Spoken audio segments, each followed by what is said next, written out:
Hello everyone, welcome to Telangana Exam Center. This is the Telangana issue number 2. Here we are going to discuss a very pressing issue, that is Nalgonda challenge and the crisis of fluorosis in Nalgonda. A recent report from National Groundwater has mentioned that many of the districts of Telangana are actually suffering from fluorosis issue. The report cited not only Telangana, all over the India, 36% of Indian districts, or you can say that 263 districts out of 722 districts in our country are having groundwater concentration of fluoride. That is actually higher than the permissible limit of 1.5 mg per liter. 1 liter water you take, in that if you find 1.5 mg more than that fluorine content, then it is called as a water contaminated with fluorine. So this permissible limit is basically going higher and higher over a period of time. And the number of districts with regard to fluorosis concentration has also increased. They were around 207 in 2017, now they are 263 in 2025.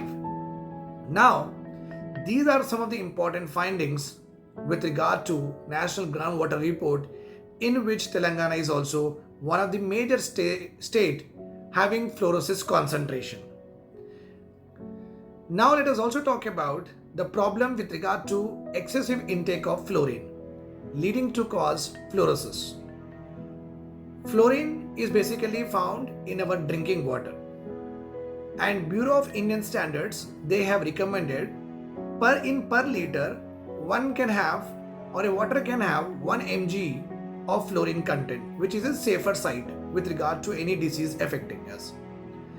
In some places where you do not have any alternative sources of water, then this permissible limit is given up to 1.5 milligram. Okay, so 1 milligram per liter or 1.5 milligram per liter is basically the amount of fluorine that you have to consume. That is very safe side. Now what happens with regard to if the concentration increases? If it happens, if the increased concentration will lead to a very vast number of serious diseases. Basically, fluorosis is a waterborne disease, nothing but when you consume the water, you will get the disease. That's why we call it as waterborne disease. The people suffer from dental skeletal fluorosis. Means your skeletal, the spine will be very stiff, so movement will be very difficult. Not only that, it can also stain our tooth enamel. The upper part of the teeth will get broken down, will be damaged over a period of time. Okay, so that is the reason this particular disease have to be corrected. And if you want to correct this disease, it is very, very important. The waterborne fluorine, excessive fluorine have to be removed. Otherwise, the people of Nalgonda and the surrounding areas, the babies, the mothers, the children, the pregnant women will suffer from very serious illnesses.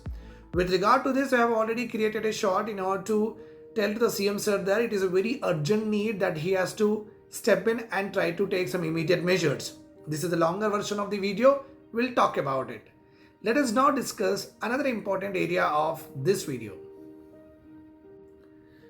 Let us now talk about why Nalgonda is having a serious problem of fluorosis.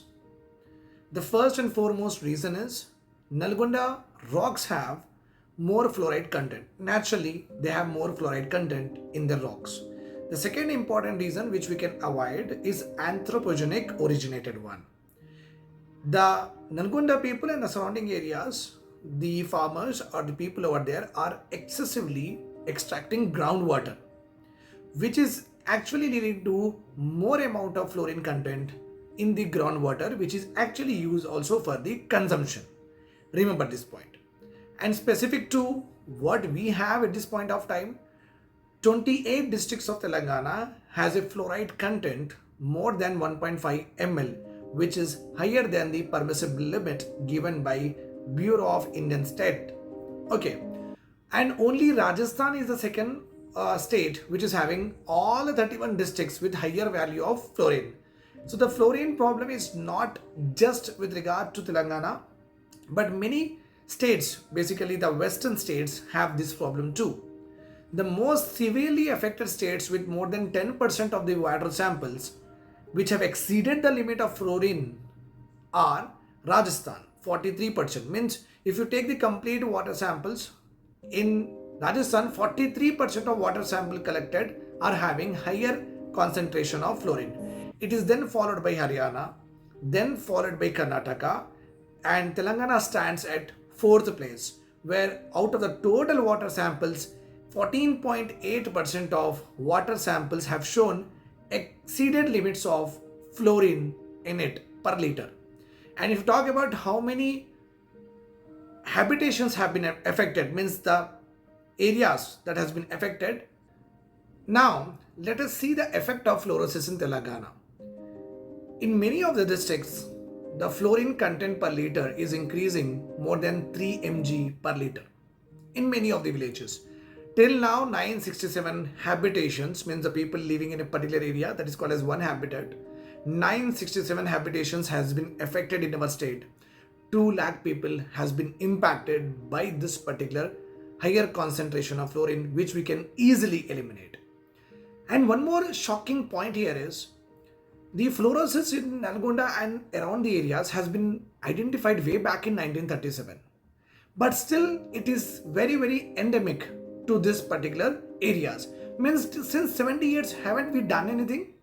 What the governments are doing at this point of time, when you see the people are suffering, and many areas, like according to the National Groundwater Report, Munugode, Nampalli, Marriguda, all these areas are having even excess what of fluorine. So it is high time from the government perspective that you cannot leave a particular issue of Telangana for a long period of time, that too you have already taken 70 years. At that time, we would have understood, okay, it's because of Andhra leadership, okay, maybe because of any other reason, you did not have proper specific focus on it because of the largest state also at that time. Now we are Telangana, and Nalgonda is one of the major city of Telangana, emerging city. It is very important, every member, every citizen of the Telangana have to be taken care of very properly. And according to the constitution also, it is a state duty to protect the life and the livelihood and the safety and security of the government. So when the government is able to see that this is a problem existing, I don't understand what the intellectuals and the IAS, IPS officers who are having an amount of knowledge with them still not able to solve this. My only request to Telangana CM, already which I have already told, that he should act promptly and assure the Telangana people and especially the Nalgonda ones that he is going to solve it as early as possible. Have a plan so that they will be assured of.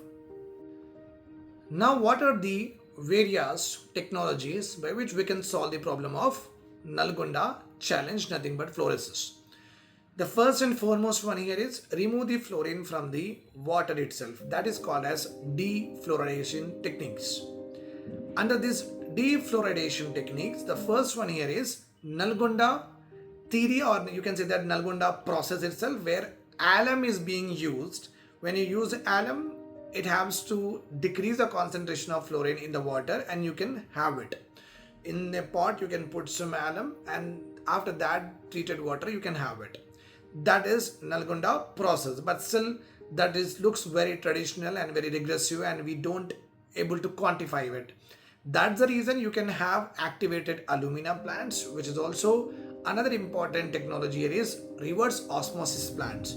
Why not the Telangana government just subsidize the RO plants in every household of Nalgonda and the affected areas near around it? So just give them subsidy, they will buy the RO plants, and all of us will be very well-being of with regard to our health. So this is the minimum we can do. So RO plants, miniaturized RO plants, just like we are having AquaGuard, we need to have a please grant funds to the companies which can solve the Nalgonda challenge, announce it in front of the people that we have hired so and so private technology labs to make a miniaturized machines with the help of which fluorine content can be reduced at the household level only. The third one here very important is Mission Bhagiratha needs to be continued at a very faster pace. In Mission Bhagiratha, tap drinking water will be provided to households. So sir, please, why don't you start from Nalgonda itself so that our citizens will be saved off when compared to what other areas which are better off and does not have this waterborne disease. Okay, So give the pipe drinking water to the Nalgonda and the areas around it. Okay, later on you concentrate on other areas which are not having so much of waterborne diseases. The fourth important point here is improved nutrition. The people of Nalgonda, because of fluorosis, your calcium levels will go down. So make sure that you eat good amount of nutrition, which involves calcium in your diet. So to make your bones and teeth well off, that you have to do on your own at your household level. And the fifth one, the most important remediation is awareness and monitoring of this particular crisis. Please, the government, make sure that you make the Nalgonda and the people around it with regard to what is the fluorosis problem, what water they are actually consuming, what kind of problems they may have in future if they do take the water continuously. Make sure that you do it, awareness, and keep on monitoring the various steps that you have taken and the plans that you have implemented, because every citizen is a citizen for the government. This is nothing like you are belonging to a particular area or you are belonging to a particular caste, creed, etc., which also constitution does not validate. So sir, please do this at the earliest and make the Nalgonda and the surrounding areas free from this menace that they have been suffering from 1937. I hope this is clear to you. Take care. Do subscribe to my channel and make sure that you enroll in my courses and inform me. Thank you.